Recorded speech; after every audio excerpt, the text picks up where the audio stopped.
1940s, an Austrian immigrant to America and refugee from Nazi Germany, Dr. Wilhelm Reich, made the scientific discovery of a previously unknown energy existing in the atmosphere, in space, and within living organisms. Discovered accidentally, Dr. Reich eventually demonstrated this blue glowing energy to charge up and radiate from microorganisms, plants, animals, and humans. This energy also existed in a free form within the open atmosphere and in high vacuum. He called this energy the Orgone. Orgone energy, as Dr. Reich discovered, was synonymous with life energy, long postulated by scientists and accepted as fact by ordinary people from around the world. Orgone energy could be gathered in its free form directly from the atmosphere using a device he later called the Orgone energy accumulator. A simple enclosure resembling a large hollow capacitor, composed of alternating layers of special insulators and conductors. The Orgone accumulator allowed a high charge of the orgone to collect inside itself, facilitating its direct study and revealing many of its properties. Dr. Reich observed the orgone energy charge in the human biosystem was expressed in emotion and sexuality and could be measured bioelectrically. A person's overall vitality and aliveness was a function of human and atmospheric orgone charge and pulsation, and this could often be increased by sitting inside the orgone accumulator. Orgone charge of the tissues was a fundamental component of the immune system, as revealed in the bioelectric charging of red blood cells. The orgone accumulator was found to boost the immune system of people who sat inside them for periods of approximately 30 minutes a day over many days, and to thereby promote health and reduce the symptoms of some diseases. So incredible were the healing effects of the orgone accumulator that Dr. Theodor Wolff, a pioneer in psychosomatic medicine and associate of Dr. Reich, called the orgone accumulator the most important discovery in the history of medicine, bar none. Another German physician has stated, "Failure to use the orgone accumulator in the treatment of severe burns constitutes medical malpractice." Dr. Reich observed the orgone energy had a blue color, and he reasoned the Earth was surrounded by an envelope of blue glowing orgone energy. He observed the streaming of protoplasm in the cells, and movements of smooth muscle tissue bore a resemblance and functional similarity to the movements of streaming cloud patterns and to the illuminating an animal-like aurora phenomenon. This was years before high-altitude aircraft discovered the atmospheric jet streams, and more than a decade before the astronauts returned color photos of the Earth's blue-glowing atmosphere. Dr. Reich reasoned that both the hurricanes and galaxies were created and put into motion by superimposing streams of orgone energy in a cosmic dance similar to the sexual attraction between male and female. He demonstrated the existence of orgone energy in deep vacuum tubes, which also glowed blue when charged up inside orgone energy accumulators. The orgone energy filled all space, he argued, satisfying many of the descriptions of the older cosmological ether of space, or what modern astronomy confusedly calls dark matter, and which is identified as an anomalous blue-glowing halo surrounding galaxies. Even more controversial, Dr. Reich developed a method to run small motors with the orgone energy. He also developed orgone energy devices for affecting the atmospheric orgone and clouds to bring rains during droughts or even into large deserts. Dr. Reich demonstrated this same life energy or orgone energy in a number of carefully controlled experiments, too much to report in this short video, which allow us to make these short summary statements with reasonable scientific certainty. His publications on these subjects presented very positive results from his experimental work, but this only added to the hysterical outrage of his critics. They slandered his early research on human sexuality, called the Orgone accumulator a sex box, and subjected Dr. Reich and his associates to character assassination and slander. Dr. Reich's work and ideas were chronically misrepresented in popular newspaper and magazine smear articles. Fraudulent information and outright lies, and without investigating his work in any serious manner, the medical establishment encouraged the U.S. Food and Drug Administration to seek and obtain a court injunction to stop Dr. Reich's research, writing, and speaking about his discovery. In a legal case which has far greater significance to American freedoms and the U.S. Constitution than the better-known Scopes monkey trial, Dr. Reich was finally charged with contempt of court for the technical violation of an obscure cosmetic labeling law. He and an associate, Dr. Michael Silvert, were sent to prison, and Dr. Reich's books and research journals were ordered banned from interstate commerce, and existing copies were burned in New York City incinerators. Dr. Reich died in prison in 1957, while Dr. Silvert committed suicide shortly after his release. Victims of a left-wing smear campaign merged with organized big medicine and pharmaceutical interests. Fortunately, most of Dr. Reich's books survived and were republished. Newly republished editions of his writings are available from bookstores and internet catalogs in many different languages from all around the world. Since the 1960s, an entire new generation of scientists and physicians have investigated Dr. Reich's work, reproducing his experiments, applying them clinically, and finding them to be sound and the discovery of the orgone energy to be authentic. In particular, Dr. James DeMeo, a former university professor who was blacklisted and punished for his positive interests in Reich, has several books on this subject which are available. The Orgone Accumulator Handbook by Dr. DeMeo provides concise instructions on how to build and safely use the orgone energy accumulator, following Dr. Reich's original guidelines and methods. This small but information-packed book contains many photos, diagrams, a scientific bibliography, and resource guide. Another book edited by Dr. DeMeo, entitled Heretic's Notebook, presents the results of new experiments by many different scientists of the younger generation, proving and expanding upon the scientific substance of Dr. Reich's discovery. It also addresses questions of historical significance on related concepts, such as the cosmic ether of space, which always had positive evidence to support it, in spite of many distortions in the textbooks. These books, and others like them, are important for anyone interested in Dr. Reich's discoveries, which constitute a breakthrough and authentic revolution in the sciences. They are a part of the censored science of the 20th century, which are expunged from textbooks and about which the mainstream news media refuses to accurately report. You are encouraged to get these books and educate yourself.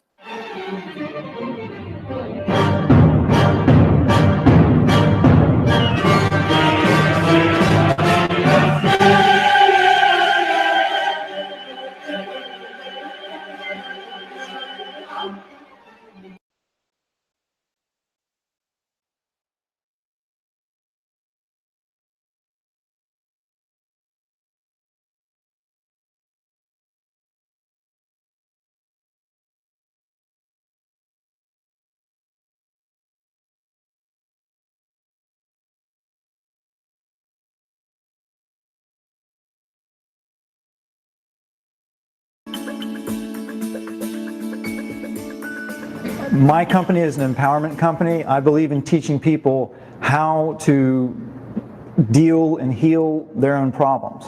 And so that's one of the things I'm going to be doing tonight. That's why I always tell people to bring a notepad and pencil, because I'm going to tell you how to make supplements that I sell for, expensive prices, and some of them.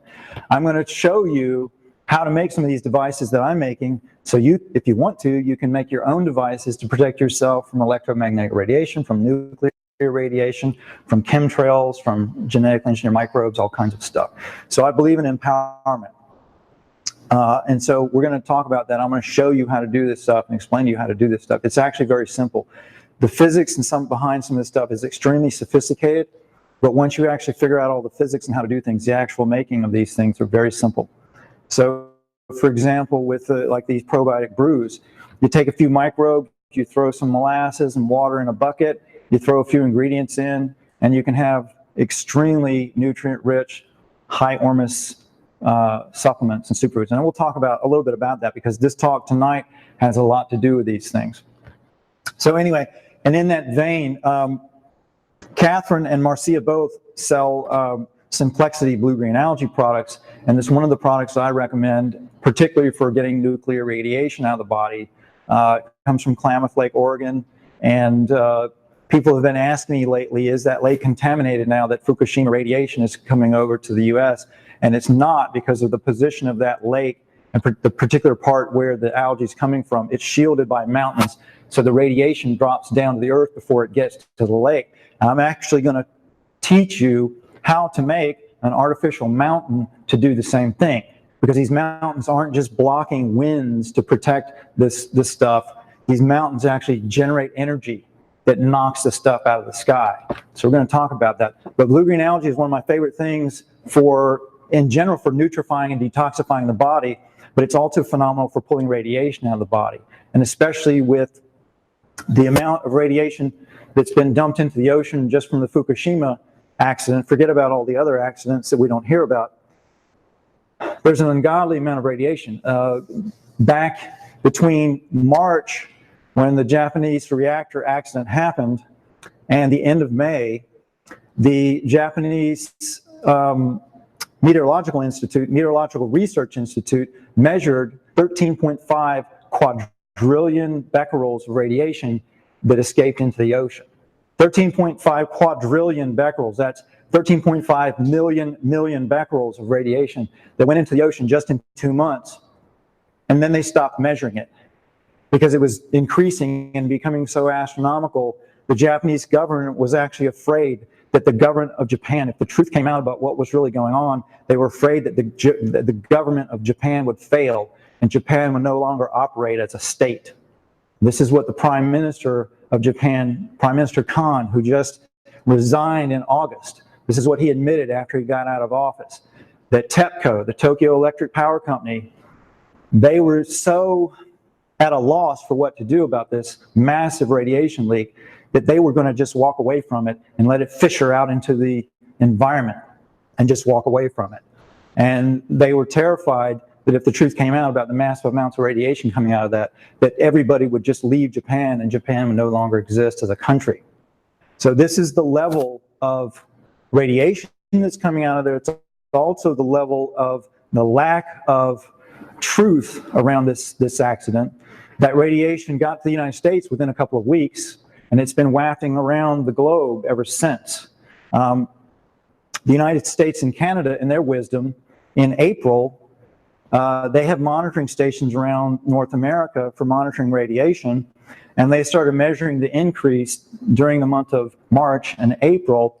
And so instead of expanding their monitoring to a wider range of radionuclides, they actually stopped monitoring everything, even the stuff that they monitored previous to the accident.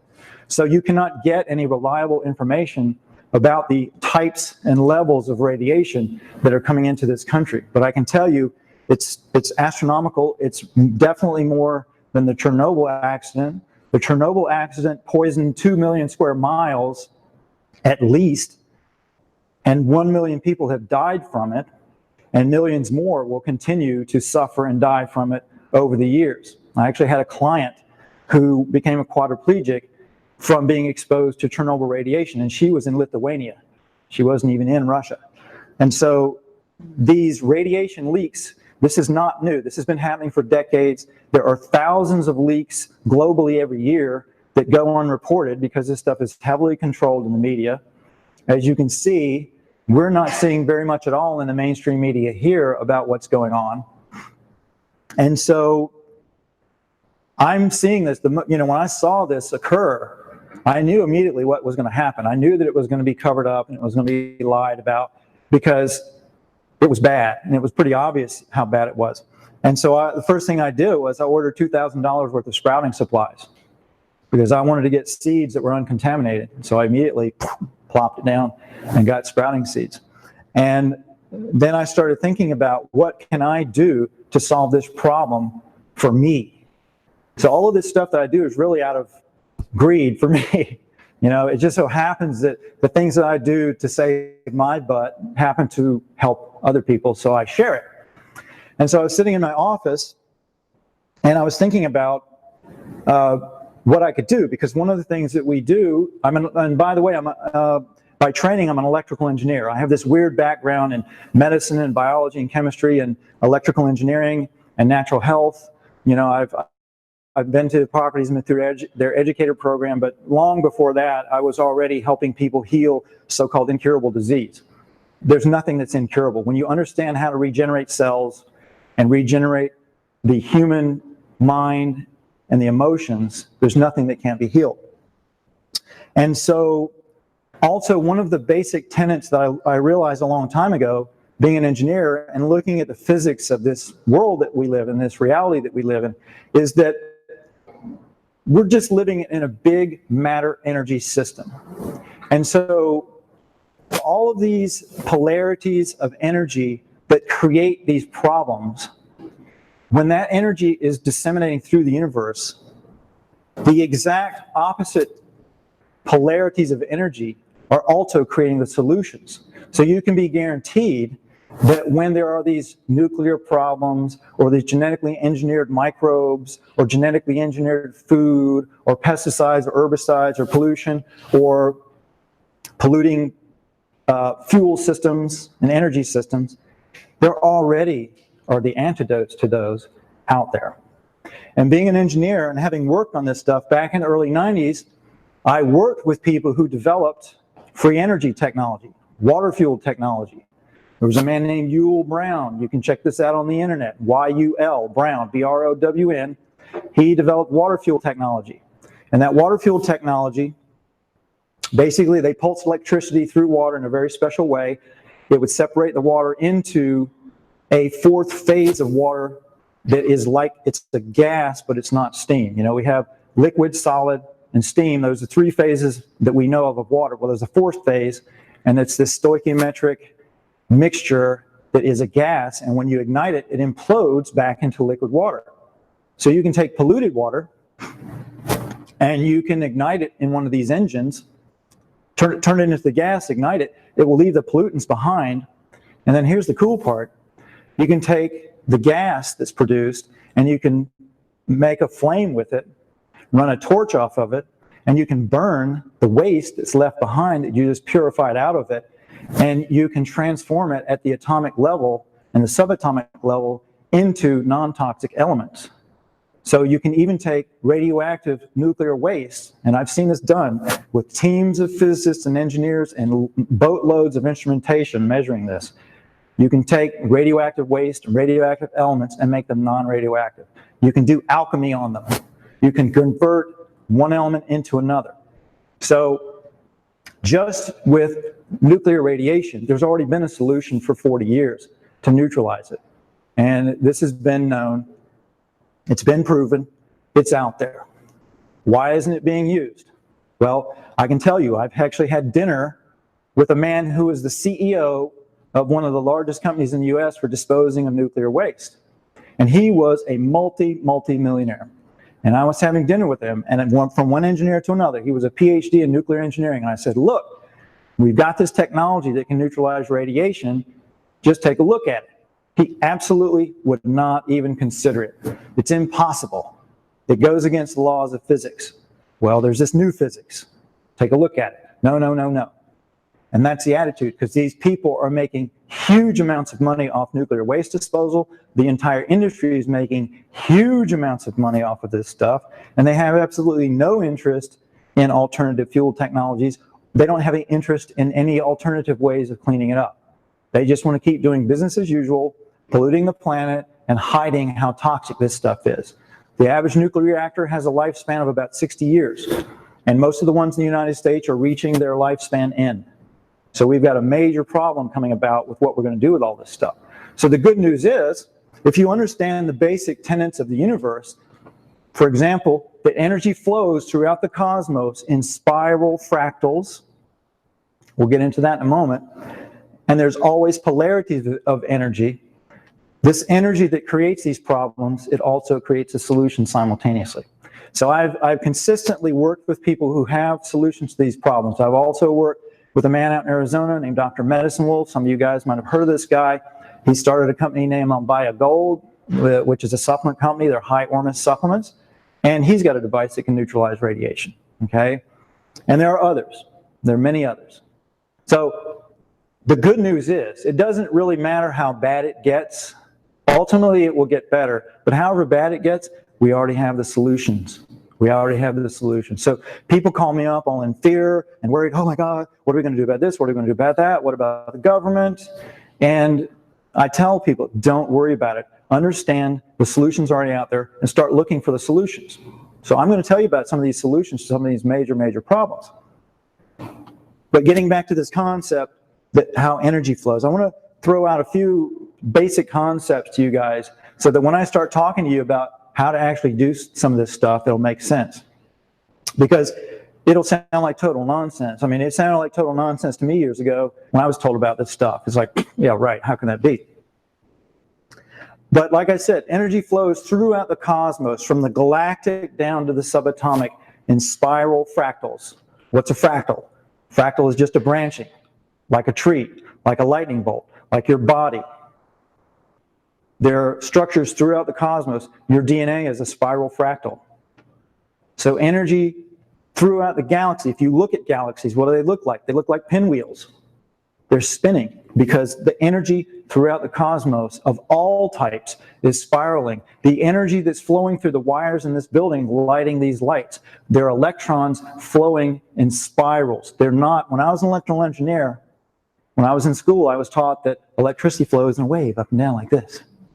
Well, actually it doesn't. It flows like this. And when you're looking at it from the side, it looks like it's going like this. But in truth, they're spiraling through the wires. So if you know that, and you know, for example, that you've got all these electrons flowing through these wires and they're doing this and they're all chaotic, you can take a little device like this, if you make it right, which you can do in muffin pans in your own kitchen. I'm going to tell you how to do it.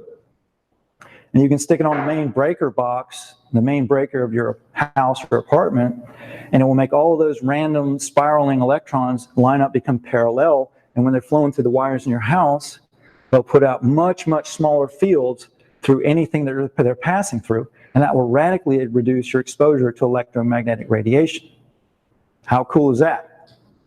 And you can do it with a few simple ingredients. So we'll get into that. So the point is, there's always solutions. So when you see some crazy new thing, like, you know, like now they've got space aliens landing on Earth and they're gonna neutralize everybody and cut them in half or whatever crazy next thing that comes, don't worry about it. Start getting on the great Oracle Google and do a few magic hand movements and some of this, and I'll guarantee you will find the solutions. You start looking around, you'll find the solutions. We're living in one of the greatest times on this planet for the dissemination and access to information. Did you know, for example, that you can go online and you can ask a Nobel Prize winner a question? You can go to the Nobel Prize website and ask a Nobel Prize winner a question, and they'll put your question in a pot, and if you win the lottery that month, you get to ask them a question. That's mind-blowing. Did you know that you can take a full 4-year course load from MIT online for free? Free!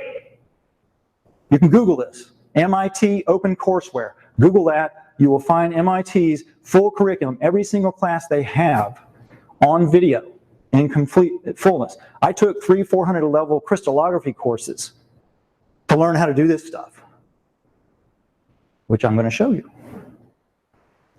part of what we do and what we work with is Ormus elements, crystals and things. We're going to talk about this. And for people that sometimes I go places and people think that this stuff is new age woo-woo nonsense.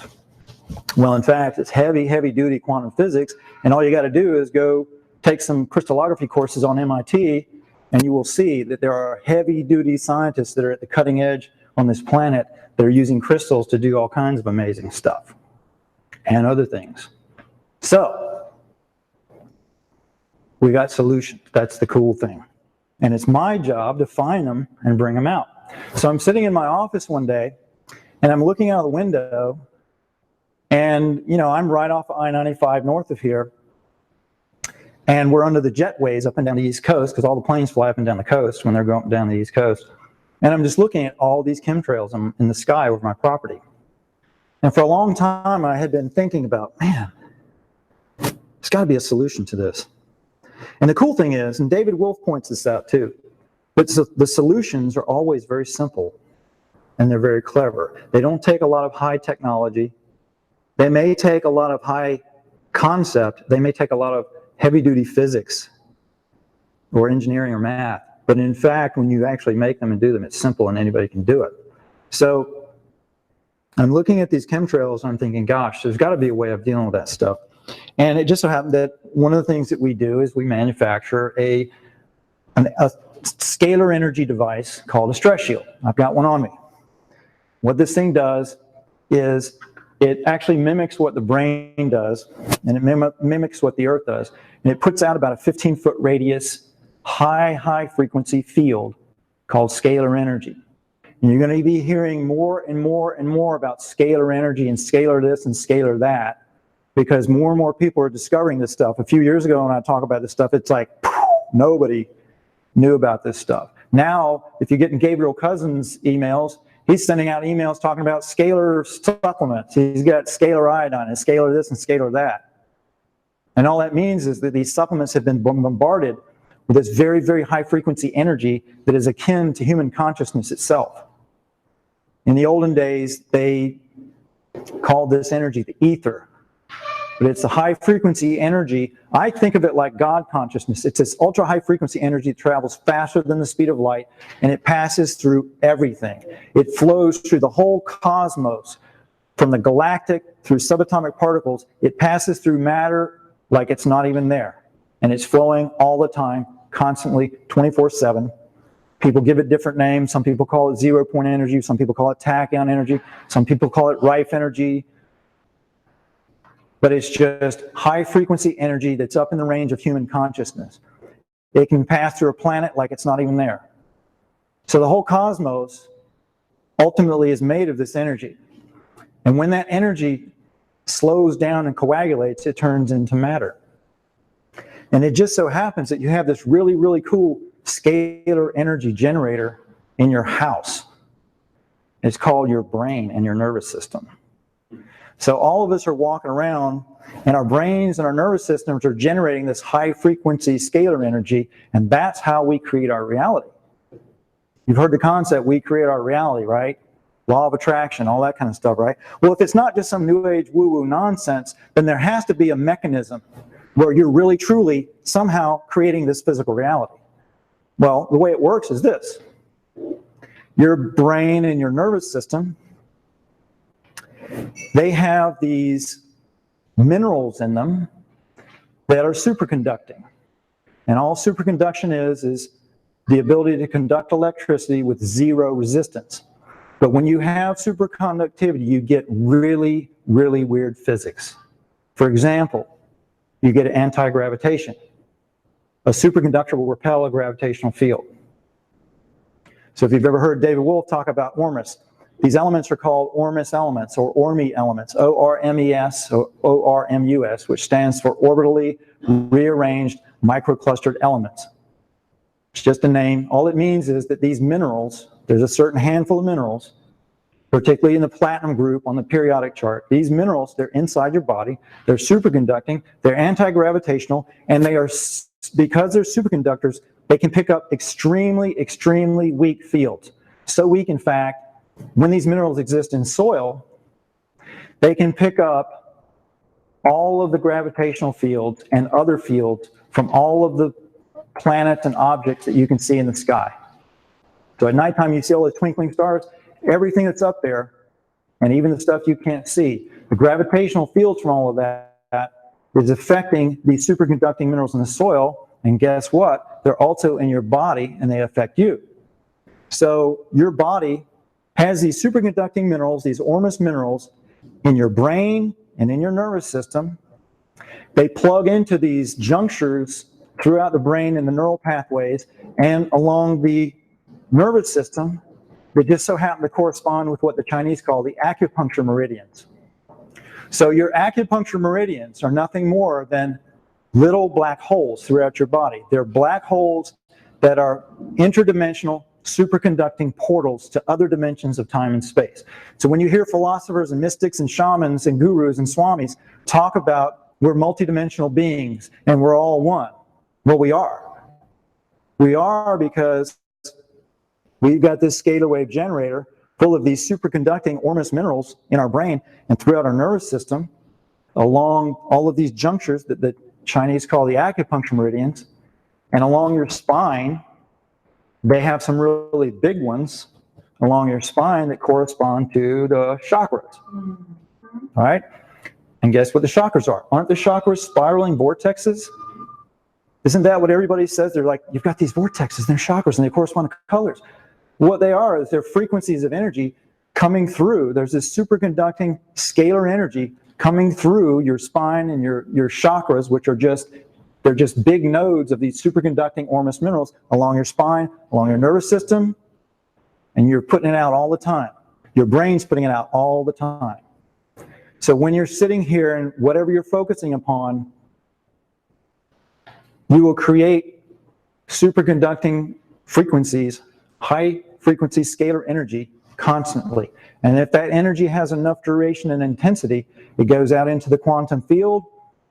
It'll slow down, coagulate, and come back into the body, and it creates physical structures in the body. It actually creates the physical structure of the body. So that's one way that you're creating your reality all the time. You're physically recreating your body moment by moment by using the scalar wave generator that God gave you up in your head to put out this high frequency energy that slows down and coagulates, comes back into the body through these Ormus elements, and creates physical structures.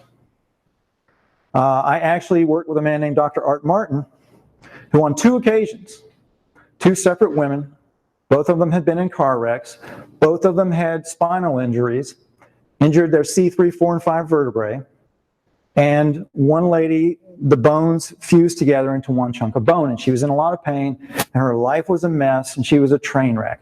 The other lady, same deal, except the doctors had wired her vertebrae together, and they fused together into one chunk of bone. She was in a lot of pain, and she's got this wire in her neck. So Art Martin works on both of these women, separate occasions, just works on their mind for 4 hours, 2 2-hour sessions. And in both cases, these women's neck vertebrae returned to normal. So they went from one fused chunk of bone into normal vertebrae, okay? And here's the kicker. The lady with the wire in her neck, the wire disappeared, okay? That is the power of your mind. If you line up the conscious and unconscious minds, if your body and mind are pure enough, if you're not eating garbage and double cheeseburgers and stuff that's clogging up that superconductivity in your nervous system and your brain, then guess what? You can create more scalar energy that will flow more strongly and come back through the body and recreate that body more strongly. And so Art has figured out how to get people's conscious and unconscious minds to line up and physically restructure matter. And that is what the controllers on this planet don't want you to know. They do not want you to know how powerful you are. They don't want you to have an inkling that not only do you create your reality metaphorically, you physically create physical matter with your brain and your mind all the time. So there's nothing that can't be healed. I've seen people regrow organs and limbs. I saw the x-rays for these ladies. One of them lived up in Orlando near me, and that's how I met him. So we've got this power. And the more that we clean our bodies out and get the garbage out that blocks those superconducting junctures, the better we can create our reality. Okay? So what does this have to do with getting rid of radiation from the sky, and from your garden, and from your body? It has everything to do with it. And we'll get into that. So just bear with me here. So you've got these Ormus elements in your body. They're in the ground, they're in water, they're in the air. Microbes in the soil eat rocks. They break them down into these elements. And all a monoatomic element is, all an Ormus element is the platinum group metals on the periodic chart, like platinum, rhodium, iridium, osmium, palladium, a few others, gold, mercury, copper, silver. And normally these metals, they're all metals. And all metals, by the way, are crystals. And we're going to talk more about crystals. So all these metals are crystals. By the way, your body is a crystal. By the way, all of existence, all physical reality is a crystal. The whole structure of the cosmos, the whole physical structure of the entire universe is crystalline.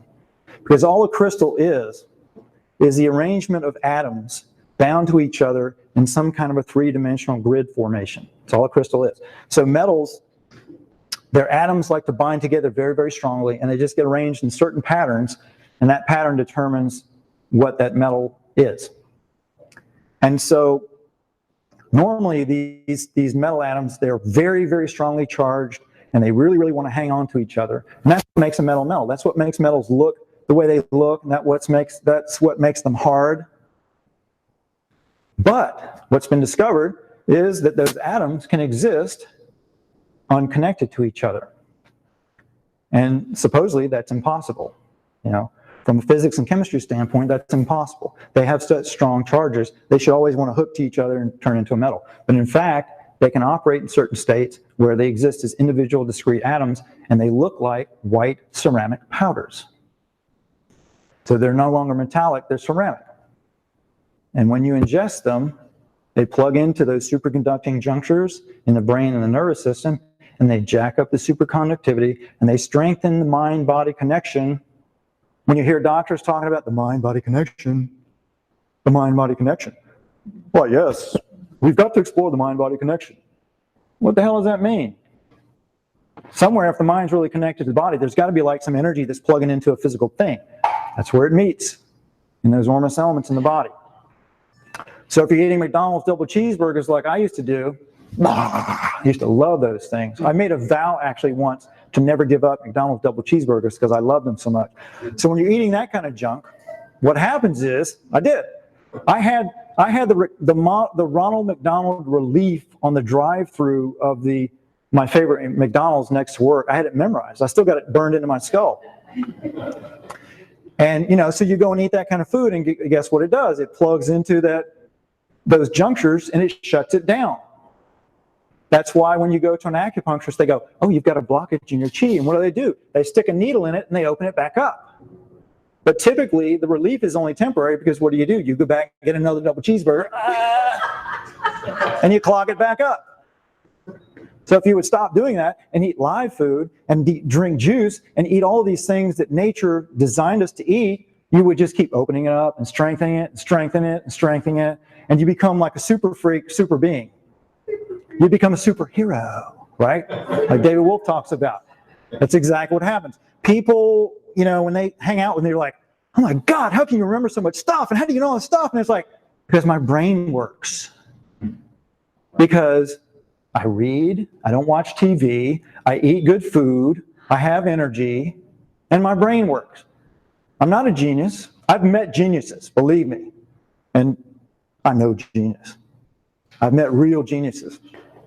But if you're doing this kind of stuff, you're going to jack up the superconductivity in your body, and you're going to become so much smarter, so much more empathic, so much more connected to yourself, so much more connected to other people, so much more connected to nature, so much more connected to animals and plants and energy. Okay? So what the heck does this have to do with getting rid of radiation out of the sky? Everything. So just bear with me. But I want you to understand the nature of some of these basic things, because if you understand some of these basic things, You can go into your kitchen or into a health food store and know what kind of supplements to eat, or foods to eat, or how to grow it in your garden so that it's got this high level of superconductivity. That's what I'm going to be talking about tomorrow night, is how to take a 5-gallon bucket, throw a bunch of stuff in it, let it rot, then drink it, and jack up that superconductivity. Yeah. Photosynthesis and fermentation are two of nature's great ways to create ormus and superconductivity and bioavailable nutrients. So I'm sitting in my office and I'm looking out the window and I'm thinking, gosh, what can I do about these chemtrails? And we developed this, I should say we modernized this technology that Nikola Tesla invented. He called it the personal oscillator. We call it the stress shield. Because I'm a geek engineer, I came across